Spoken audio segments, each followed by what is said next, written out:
So for my prize, I picked the Children's Africana Book Award. The purpose of this award is to showcase African culture in a more balanced light, not just showing the exotic and barbaric side, but showing a more realistic picture of African culture. And most of the authors that write for this, category of this award, they are African and they have lived in Africa, and so they have a more realistic sense of the culture.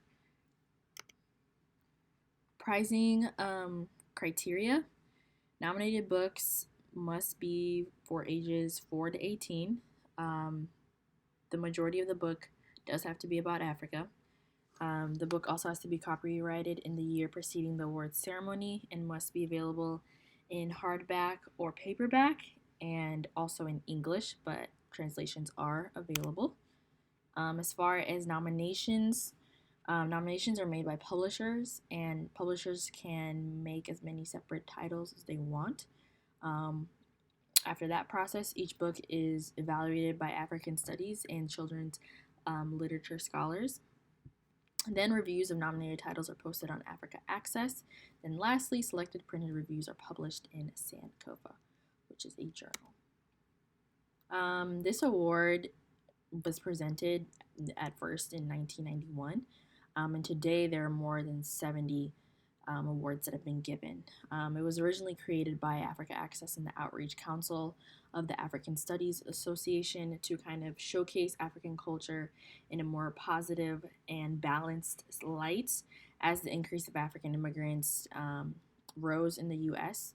The need and necessity to, and also the availability of authors that were African in the U.S.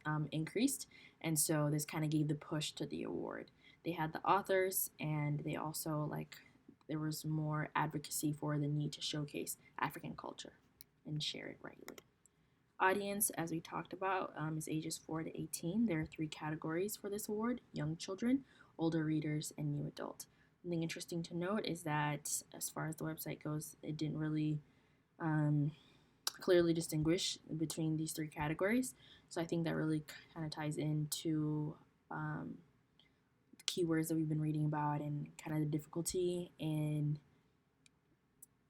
having parameters for these categories and kind of solidifying, okay, these are young children books for older readers and books for new adults. So that's interesting. Because of this wide age range, I think this is just suggesting that one of the goals of this award is to have that correct cultural awareness or portrayal, and they seem to target a wide range of audiences. So they don't discriminate, they don't save it for the older kids, and they don't just talk about it in the younger kids. They start early and they keep going until the kids are adults. So cultural awareness is for everyone, it seems like, and it should start early and continue on. Patterns within the winning books. So these are the books that won for the young readers category, and then these are the books that won for the older readers categories. Both categories were diverse in authors.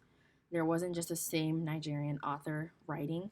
There's kind of the stereotype that Nigerians dominate everything, and usually their culture is more showcased. So I was really surprised to see that they had every region of Africa represented.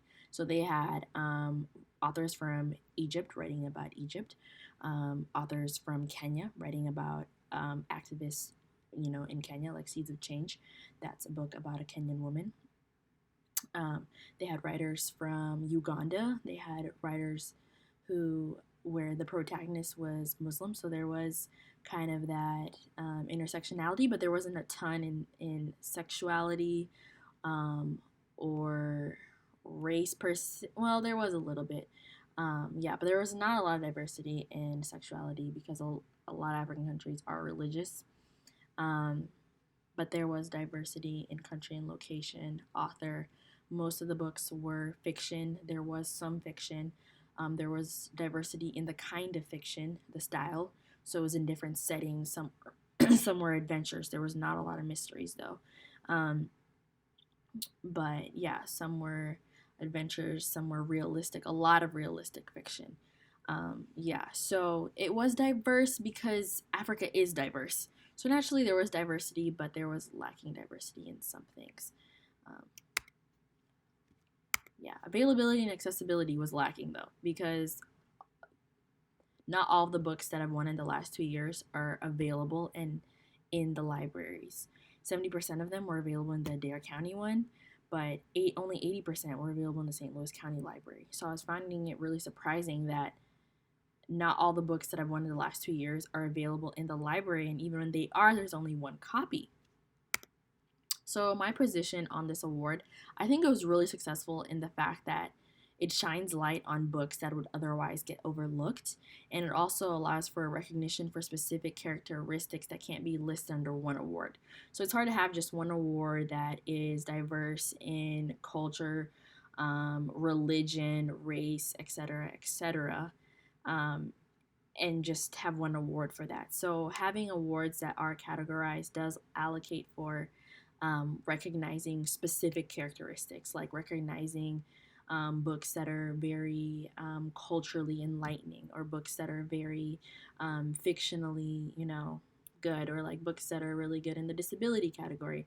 So I don't think there's anything wrong with that. However, shortcomings are that not all awards are carried in the same weight or notability or recognition, um, because um, although like all these books that won, they have this award stamped on the seal, some of them are still not recognized.